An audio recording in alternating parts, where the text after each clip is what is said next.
We'll leave the questions for the end of each presentation. Okay. Hi everyone. Thanks very much for coming to this presentation. I will put my timer on. So as Jim said, I'm here to talk about the implementation of the FOGO mandates for businesses, because as has been mentioned a few times this morning, particularly in Gail's session, we need to put a lot more focus into the C&I sector so that we can really tackle this circular economy and pushing into achieving our resource recovery rates and I guess circular economy, but also emissions reduction, which is the exciting thing about food waste, is that we get to tackle both things. I will start though, of course, with have to make that noise. With an acknowledgement of country, and I hope that you are all here to hear Uncle Richard this morning. What a beautiful voice and what a great language. I'd like to acknowledge the traditional owners of the land on which we're all here meeting today, to acknowledge the elders past and present and all of the connections that they have to earth and air and water, and hope that in all of the work that we do that we can help to continue to follow in their footsteps and to take stewardship for this fabulous country that we are very fortunate to live in. You'll have seen graphs similar to this from Joe Pickin this morning. This is New South Wales data only, provided by the fabulous Anne Prince. For New South Wales, we're producing now in the order of around 23 million tonne per annum. The C&I component of that is around 5 million tonne per annum, and the C&I sector has a resource recovery rate in New South Wales of 51%, and that has basically flatlined since about 2018-19. Now that doesn't mean that we haven't been recycling more and more C&I waste every year. It just means that we're only recycling to make up the gap, because we are also increasing the amount of C&I waste that we produce every year. So the resource recovery rate stays the same. We're not moving the dial on that front. Well, I'm glad I didn't point that in the right way, because I don't want to move yet. So I guess in looking at the composition of C&I waste, which is what we commissioned Anne Prince to do back in 2023, was to do a really comprehensive audit of what is in the C&I waste stream so that we understand the problem that we're trying to address. The data was then made available in an interactive dashboard on our website. I encourage all of you to go and have a look at it. It's a great way to spend an afternoon. But what it does tell is a very clear picture here that organics is the number one target for us when we're looking to tackle the C&I waste stream. So organics is around 25% of everything that the C&I sector is sending to landfill. So it's an obvious first place to go. Not that we haven't been working on all of these streams for many years. And food waste is 45% of that organics. So very clearly food waste is a really big target and somewhere where we want to go first.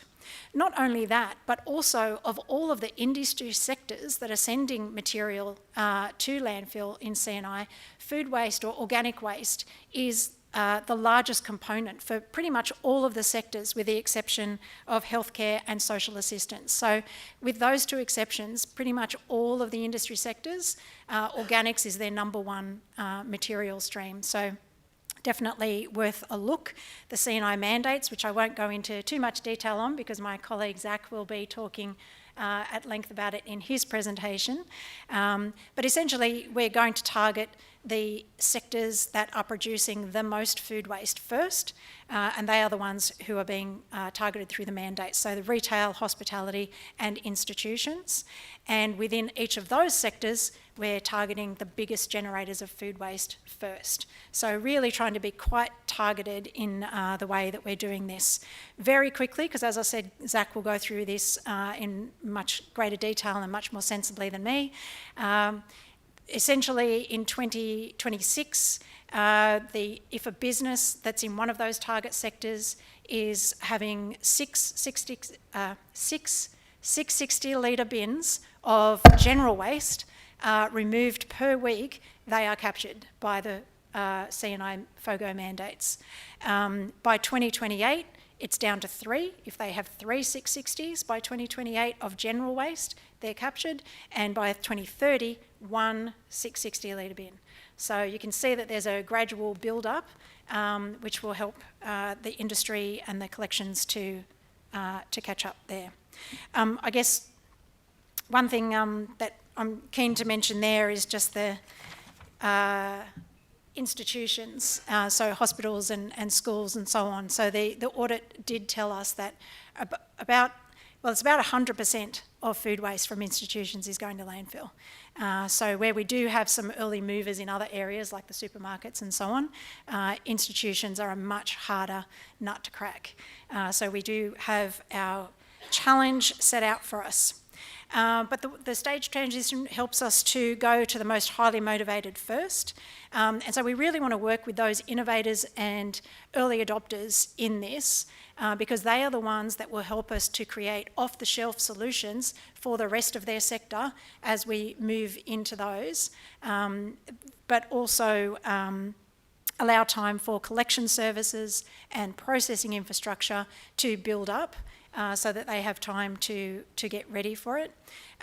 It looks to, I guess, what we're really looking to do here with both these and the household mandates is to create a much more broad social norm. So we need to be creating new social norms within each of those target industry sectors. So this is how we do it for supermarkets, for retailers, this is how we do it. And we're all doing it now, not just the early, Woolworths and Coles. There's no longer going to be a free rider issue there because all of the supermarkets of that size will have to do it. So it really supports those early innovators and early movers. But more broadly amongst the whole community, I have to do this at home, but also the supermarket I go to has to do this, the school that my kids go to has to do this. We're all doing this and we're all doing it by 2030. And so it is part of a much broader social norming exercise. And if you think about social change, what we're trying to achieve here over the next 5 years is a significant challenge, let's just say that. I'll just go backwards one there. Okay, so no shortage of challenges here, and I won't talk to all of the challenges because there's not enough time in 20 minutes. But we have, with the C&I sector, whereas with householders, basically the behaviours that they have to adopt are the same for all households.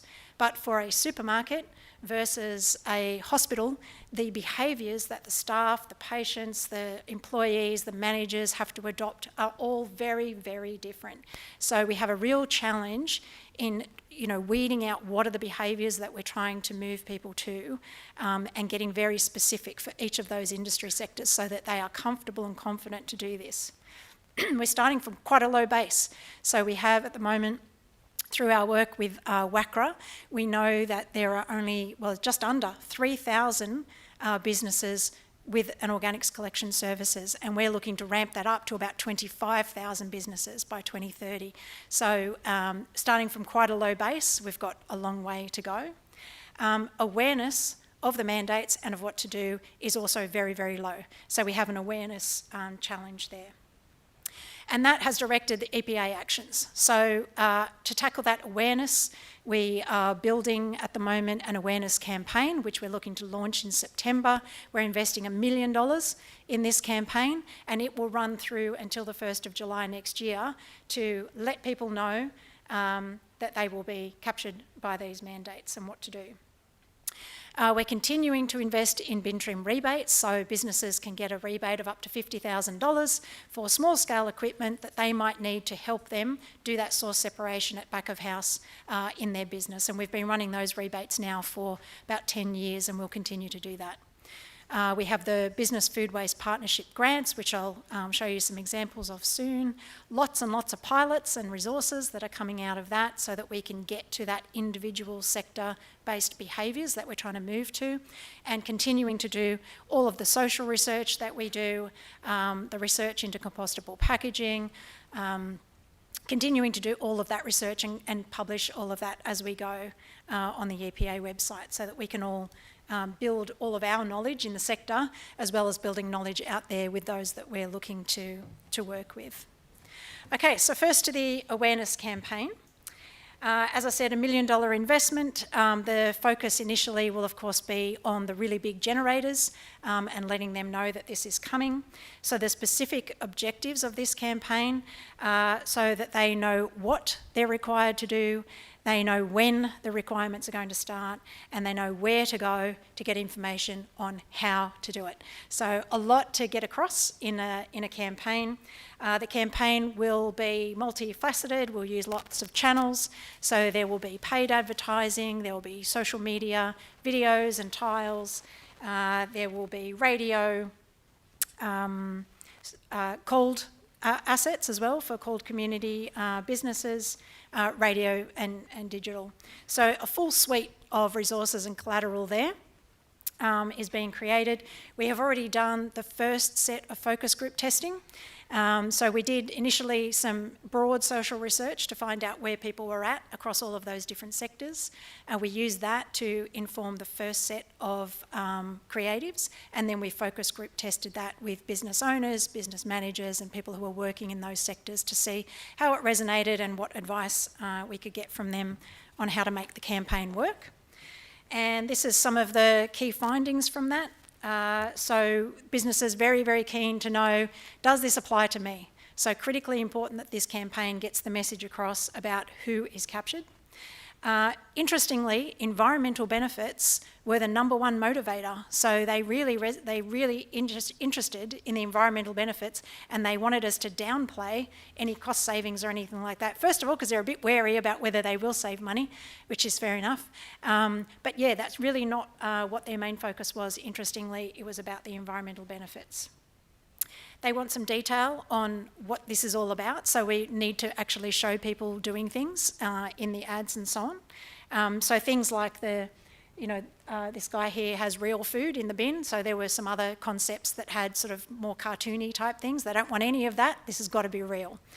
They want real people as well. They loved this guy. He was their favourite. Interestingly, another thing that's quite different to households is the language. So with households, we know that scraps or food scraps, that's what people want to talk about, is scraps. That's what makes sense to them in the kitchen.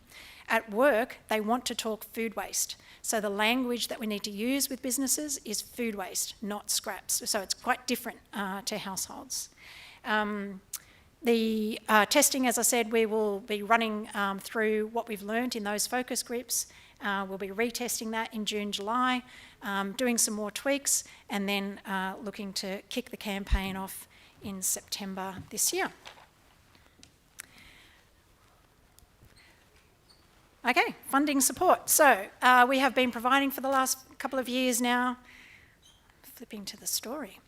Funding support, so we've been running, there's a $4 million grant program called Business Food Partnerships, and so what we're doing there is working with councils, groups of councils, peak industry groups and others who have a direct connection or network with the businesses that we're trying to capture so that they can work with us and with them to help them be aware that the requirements are coming and know what to do.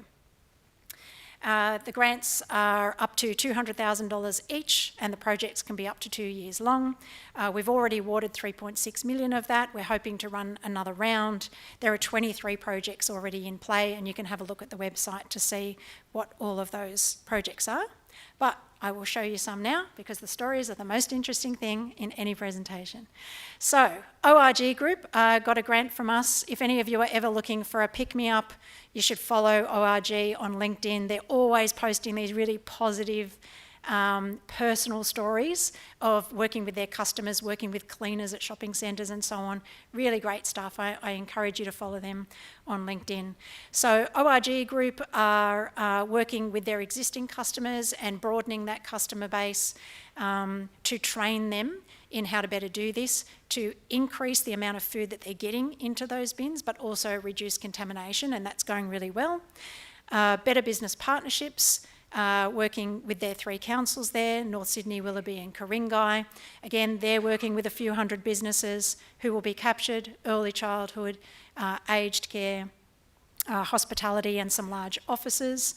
and they are also looking at doing awareness raising and recruiting people to move to collection services.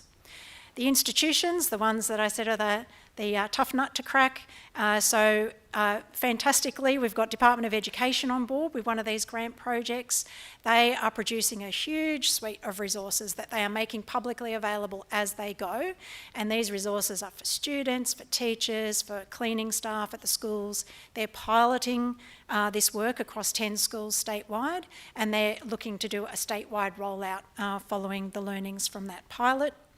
And the Westmead and Randwick Children's Hospitals, also really, really hard one. They've got a lot of things that they need to consider there, a lot of complexity. They've got nutritional requirements for all of their patients. They are looking to see how they can roll this out in hospitals. So very keen to see how that goes, and then for those learnings to be shared more broadly amongst hospitals.